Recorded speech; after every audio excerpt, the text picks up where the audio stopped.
So these 3 points are called an ellipses. What that means is that it goes on forever. So it doesn't just stop at 3. We keep going 4, 5, 6, 7, 8, 9, 10. It's like etc. Right? So something's an infinite set if it goes on forever. Finite if it is a countable number. So can you count it? If you want to make a note, you can add that. But again, these are your notes. So I'm not going to tell you what you have to write. So can you count it? Oh man, I got to get a different stylus. If so, that is your finite set. Okay? Some more notation things for you. This one is dead. Okay. Some more notation. Sometimes you'll see it written like XR, where it tells you X, and then where X has a property P. So it tells you what it is. So for example here, X, where X is a counting number less than 7. So that example would turn out to be the set, okay, counting numbers less than 7, so we'd start at 1. 1, 2, 3, 4, 5, 6. So it kind of like explains it for you. Sorry, that's for this one. Explains it for you and tells you what's the rule, okay? After it says X values where X is a counting number less than 7. Okay, so we'll do these examples, identify if it's finite or infinite, and then determine if 8 is an element. So we've got 5, 6, 7, 10. So what are we missing? 5, 6, 7, 8, 9, 10, right? So you can write out the whole set if you want. Can you talk to your table? Is that finite? Like, can you count it? Or is it infinite? And is 8 an element of that? Okay, this is finite, yes, because you can count it. There's only 6 elements, right? Finite. And is 8 an element? Yes, right? So it would be 7, 8, 9, 10. But then it stops there. So the ellipses doesn't mean it goes on forever. It means that I'm including the stuff in between. Okay, so the trickier one, X, where X is a fraction between 9 and 10. So is that finite or infinite? And is 8 included? I'll let you talk about B at your table. This might be a little bit easier if I said decimals, because I think a lot of us are more comfortable with decimals. Obviously, yes, decimals, right? Infinite between 9 and 10. Fractions are as well. So because you could have like 1/4, 1/5, 1/6, 1/7. And you go on to infinity, 1 over 100, 1 over 1,000. So there is an infinite number of fractions between 9 and 10. Because the fractions could get super, super small, and I have no limit to them. So yes, that is infinite. Between these two numbers on a number line, there's an infinite number. Is 8 included? No. 8 is not between 9 and 10, so no. Okay, what about the natural numbers between 7 and 9? We'll talk more about what a natural number means tomorrow. Natural numbers are like counting numbers. 2. So I'm missing one element here. If I've got natural numbers, then it's 7, 8, 9. So is that finite or infinite? Finite, and 8 is included, right? So finite. Yes.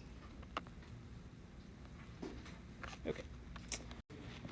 So we often represent it with the letter U. It's just like if the universal set was the alphabet, it'd be all 26 letters, right? So it might give you universal set, or it might tell you the rule for the universal set. So we've got the null. Oh, sorry. It'd be helpful if I zoomed in. Okay. You've got the null or the empty set is another notation for you. It means a set that contains no elements. There's nothing in the set. You can note it one of 2 ways. And please do not use both. You need to pick a notation, so don't try and combine these. Maybe just pick one that you want to use. You can either do the like O with a slash through it, or you can do the braces with nothing inside, so pick one. Don't try and use both. You'll see that happens on your assignment today.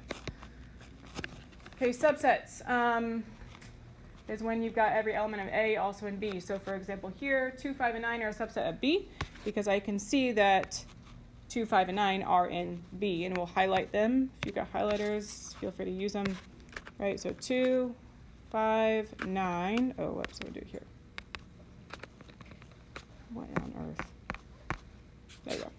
2, 5, 9. I see them in set B which is how I know that A is a subset of B.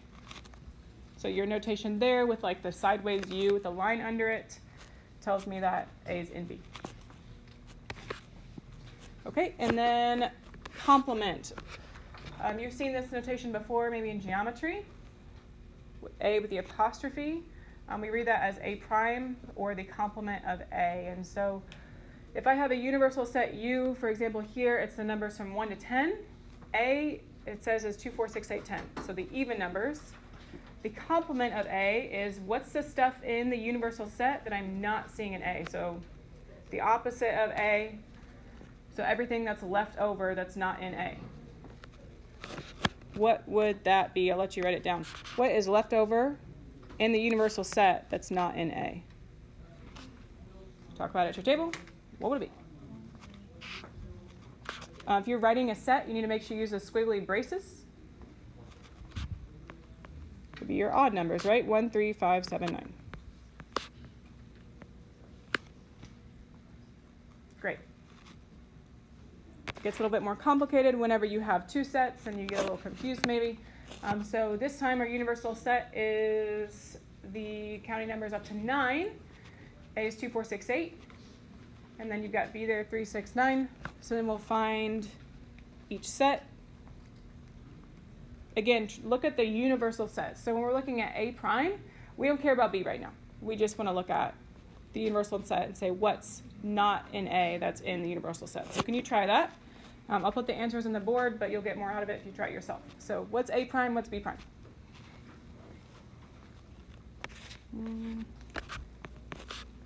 Let's see. Check this.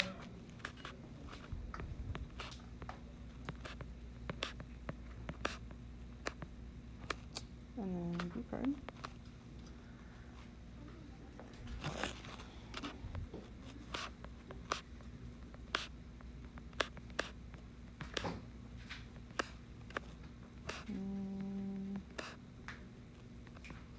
Okay. Check it when you think that you have it. Hopefully I got them all. Okay, so when I have an intersection, I'm saying that's my like and. That might be one way you can think about it. So it's in both sets, or it's the and. Okay? If you think about a Venn diagram, it is the section where they overlap. Hopefully you can see this okay. Again, it's that upside down U. So you've got an example here we'll write in the Venn diagram to kind of help us out. If it's 15, 20, 25, 30 for set A, and set B is 12, 18, 24, and 30, where is their intersection? What do they have in common? 30, right? Okay, so that would be your overlap. What do they both have? And then your other numbers would be, right, well, that's just in set A, 15, 20, 25. Not like I'm make you make a Venn diagram every time, but if you're stuck, you can. And then we've got 12, 18, 24.